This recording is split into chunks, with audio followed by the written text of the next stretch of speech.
Bizarre Brain Comics.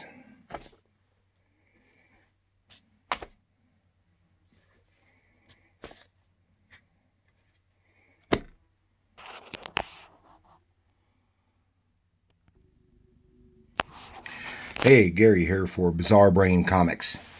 I'm going to show you something a little different this time. Back in the 60s and through the 70s and into the early part of the 80s, it became fairly common for popular newspaper strips, comic strips, to be reprinted in traditional pocketbook, paperback style book format. This helped them, gave an opportunity for people who have missed them to read the strips, more of the strips than were available in the newspapers. Of course, a lot of the strips weren't even available in some areas. Like some of these, I never got to see as a kid in the newspapers, and I have quite a few of them. It wasn't just comic strips, but I think it was primarily and firstly the comic strips. May have gone clear back into the 50s, starting that. I don't know. So here we got the Wizard of Id, Brant Parker and Johnny Hart. Oh, they're a lot of fun. These are old ones, so if you're younger, you may not even be aware of them. Some of these were also then later. See, in the 80s, they started reprinting strips in the trade paperbacks, which were larger and cost more, and had a little bit more of a prestige look to them. Yeah. BC, I loved BC with Johnny Hart. I like Wizard of Id as well. Oh, it's funny. They're also funny. And then, of course, Beetle Bailey, got the goofball soldier and his equally goofball sergeant. Just a little interesting fact was that Beetle Bailey did not start out as an army strip. No, it wasn't an army strip. From what I understand from my reading, I've never actually seen any of the strips except a couple reprinted in a book that mentioned it. Might have been a magazine. I don't remember. That Beetle Bailey started out as a college student, and he was a goofball college student. And then the Korean War started, and he was drafted into the army, and he stayed in the army the whole rest of the strip's run. There's all kinds here. Oh, and here, Andy Cap. May not be familiar with Andy Cap. That was a British strip, which gained popularity in the U.S. And of course, everyone knows Peanuts, Charlie Brown. It was in these what I really grew to like Charlie Brown. Of course, I liked him in the newspaper, but Snoopy, the epitome of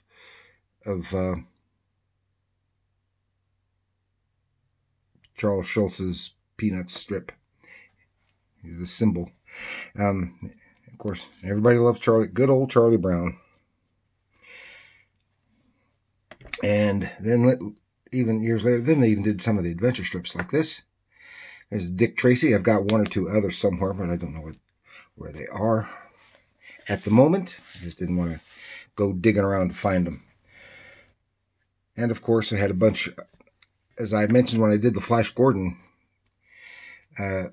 episode, had in the late 70s and early 80s, had a series printing reprinting Flash Gordon daily strips. And I think 6 was the last one. I've got a couple other volumes here someplace. And these were drawn by Dan Barry. It's a very nice. He's no Alex Raymond, but he does very nice science fiction artist. And just good at overall adventure strips. Oh yeah, Dick Tracy. This was reprinting some original stuff by Chester Gould. And these were, I don't know, from the, see, this is volume 2. I think these were probably from the 50s. Chester Gould. Meanwhile, in comic books, they did some of that too. This is an early Fantastic Four paperback. And it's reprinting. Oh, it's old, so old it's falling apart. Reprinting some of the early '60s stuff, and of course, great Jack Kirby art. And this book, I think was printed in probably in the '60s. I have another one that's of Daredevil from the same time period, but it's, I'll tell them where it is. Where that is right now, I'd have to go digging for it. This is all stuff that was mostly readily available. And when I did the Thunder Agents episode, I showed you these Dynamo No Man Mentor from the Thunder Agents by Tower. And of course, Tower was already a book publisher, so it's natural for them to reprint some of that material. This is Wally Wood, some great Wally Wood art, and of course, this was at the time of Batman '66, the Batman TV show on and so it was, of course, billed for camp. And it was campy enough as it was, but they tried to do it for that. And also, there was one of the Mighty Crusaders from Archie Comics. Fantastic Four. There's did a whole bunch. I mean, there's probably hundreds. Of course, I have never seen. DC likewise got into the act. Here are, of course, 2 books reprinting the part of the run of Neil Adams and Denny O'Neill's Green Lantern and Green Arrow, which they won awards for. Some great Neil Adams art.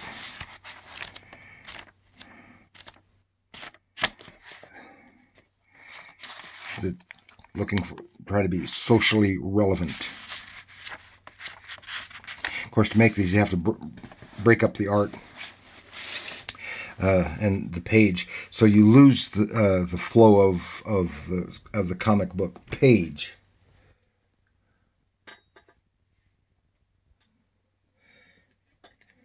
But you do get the art, and they had to make it fit.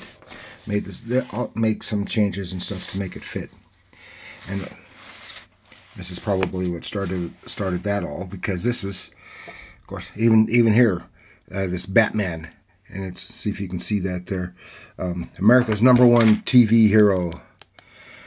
And they did a few of these. And Batman, of course, reprinting the Batman comic books. I kind of wish they'd done the comic strips, but it doesn't matter. Because Batman and Superman were in newspaper strips at this time.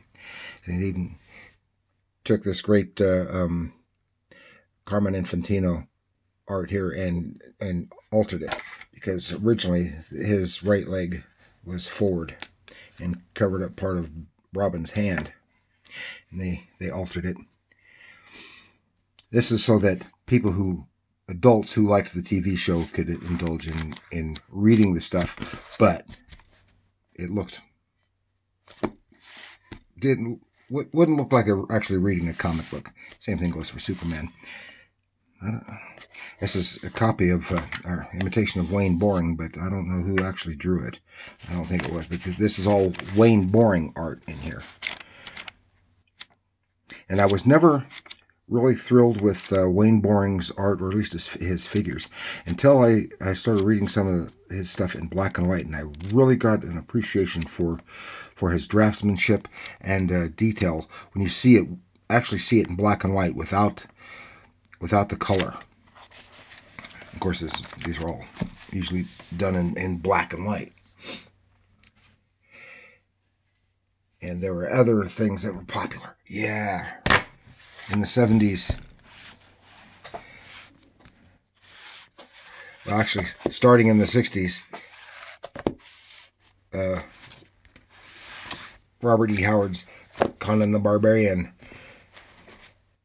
gained new popularity in the paperbacks with those great Frank Frazetta covers. And then Marvel started the comics. And so that gained a good deal of popularity.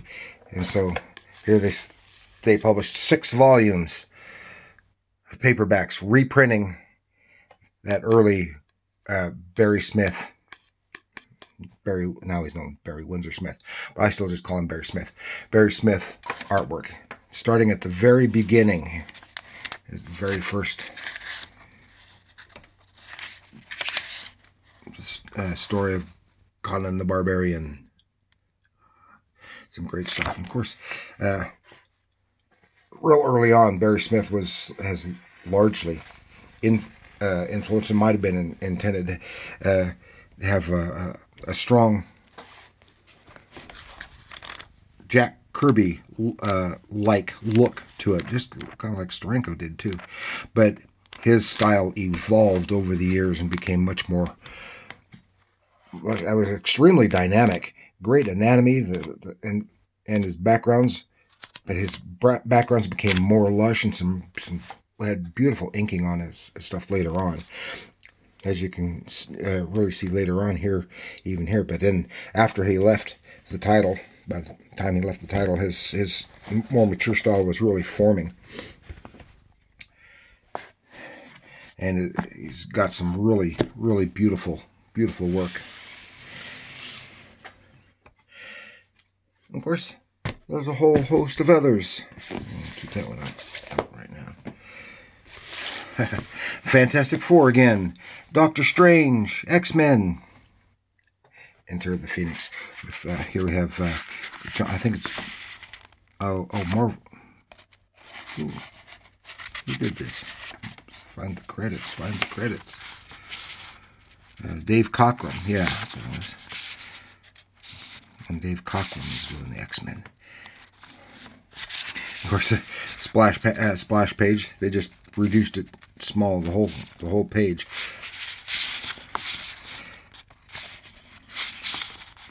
But then after a few pages, they broke that stuff up, broke the pages up so it could fit this smaller page without being too small to read.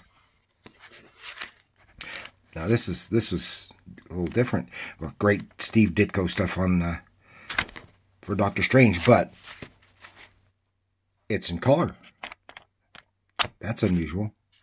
There's an Archie trading card. Using it as a bookmark. And the same thing with the Fantastic Four, all in color. And I bet this is when they first meet the Skrulls. Yeah, this started right at the very beginning, just like that black and white one, that really old one. Some really, really nice stuff. And of course, DC had kept things up. Superboy and the Legion of Superheroes. Variety of artists. And the Superman story.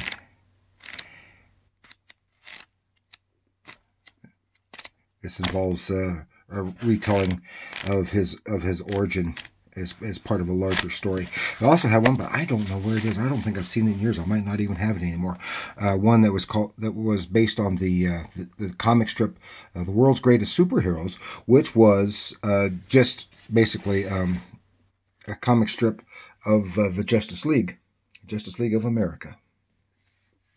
Oh, I forgot this one. Yeah, World of Krypton. Murphy Anderson, Kurt Swan and Murphy Anderson. Mostly Murphy Anderson. He's not alone.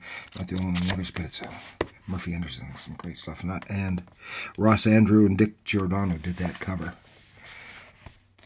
This looks like a Jose Luis Garcia Lopez cover on this one. Yeah, World of Krypton. This is just about Krypton before he was, before its destruction. It was a backup story in some of the Superman titles. Then we got some more Spider-Man. Some more Spider-Man. More Marvel. Early Ditko again in color. Some great stuff. And of course, Volume 1, Volume 2. This one's black and white. But what's interesting here, some more Spider-Man, is The Amazing Spider-Man Volumes 1 and Volumes 2. These were reprinting material from the Spider-Man comic strip, written by Stan Lee and drawn by the great John Romita. He was my favorite. That's a bad page. He was my favorite Spider-Man artist, even more than Ditko. I just loved his rendition of Spider-Man. As far as I'm concerned, it's the definitive version of Spider-Man. Volume 1, Volume 2, and of course in color.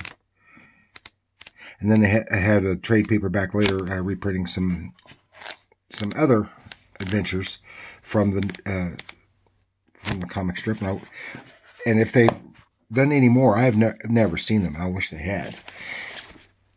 And then we're going to finish this off with some of these. I have others, but another Conan the Barbarian. But this features the comic adaptation of the Arnold Schwarzenegger movie, drawn by the great John Buscema.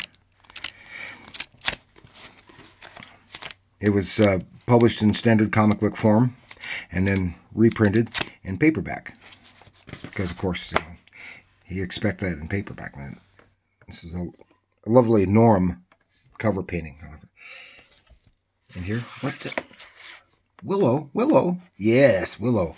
And another fantasy movie, which they had adapted to regular comic book size and then reprinted here in this format, in the paperback format. And then we'll finish that up with Dragon Slayer. Yes, I love this cover painting. Another great fantasy movie. This is in color too, which was adapted to regular comic book format, and I think it was also larger magazine format and printing, and then reprinted in paperback form. That's some nice art. Who did this? Oh, Marie Severin. She did the pencils and the colors. John Tartaglione did the art, did the inks. Some nice stuff. And I have others. I also have in the paperback format. It was Star Wars and Battlestar Galactica, but they're buried someplace out in the garage. And that is quite a stack of comics right there. Just to show you some interesting things that you may not even be aware of. And you don't usually see these in comic shops. These are mostly in secondhand bookstores. Sometimes in the thrift store, but mostly secondhand bookstores. Places that sell paperback books. So that's all I wanted to show you on these. I do have a few more, but this is probably most of them. So I hope you enjoyed that. Kind of dusty. Hope you enjoyed that. And keep an eye out for them, because that can be some good reading. And please like, share, subscribe. Share with your other comic book friends, paperback friends. And remember, comics are art.